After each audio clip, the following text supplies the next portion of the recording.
Samantala, ibinunyag ni dating Makati Vice Mayor Ernesto Mercado na nakapangalan sa kanya ang bahagi ng umano'y ari-arian ni Vice President Jejomar Binay sa Rosario, Batangas. Sinabi ito ni Mercado sa pagdinig ng Senate Blue Ribbon Subcommittee. Sinabi nito na wala siyang alam na may nakapangalan sa kanya sa nasabing lupain. Narito ang ulat ni Sam Ramirez. Walang kamalay-malay ang ex-alay ni Binay na si dating Makati City Vice Mayor Ernesto Mercado na may lupa pala siya sa kontrobersyal na Agri-Tourism Park sa Rosario, Batangas na tinaguriang Hacienda Binay. Ako nagulat na meron din pala akong property doon sa sinasabing Hacienda Binay sa Rosario, Batangas. At yan ipinahanap ko, andyan po sa folder na ipinabigay ko sa inyo yung kopya ng TCT or OCT number P-36756 na meron kabuong area na 42,157. Kasama po yan do sa 150 hectares na ipinipresent ko nung nakaraang hearing. Naging kontrobersyal ang naturang property na pagmamay-ari ni businessman Antonio Chu dahil ayon kay Mercado, dami lang umano siya ni Vice President Jejomar Binay.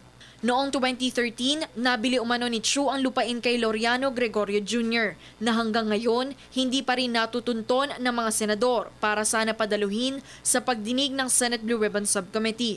Sa ika-11 pagdinig ng naturang komite, ikwinento ni Mercado na may pinapirmahang dokumento sa kanya si VP Binay noong sila'y malapit pang magkaibigan. Ngunit ipinunto niya na wala siyang alam kung para saan ang naturang dokumento. Sa abot din ng kanyang makakaya, hindi niya natatandaan na may binili siyang 42,000 square meters na lupa sa Rosario, Batangas. Naalala ko po ito, Senador. Noong dumating sa bahay ko, yung aking tauhang inutusan ko, na ako nga pala noong matagal ng panahon, napakisuyuan ko ng ating Vice President na noon ay mayor namin sa Makati, kung pwede raw akong pumunta sa President Jose P. Laurel Rural Bank doon sa Tanawan, Batangas para pirmahan yung deed of sale na yan. Wala naman akong kamalay-malay nun, edi pumunta kami mag-asawa, pinirmahan po namin. Pero burado na po sa isip ko yun sa tagal ng panahon. Hamon ngayon ni Mercado kay Chu at Binay, aminin nila na may anomalya sa pagbenta ng lupa o ibigay sa kanya ang naturang property dahil pangalan niya ang nakalagay sa titulo.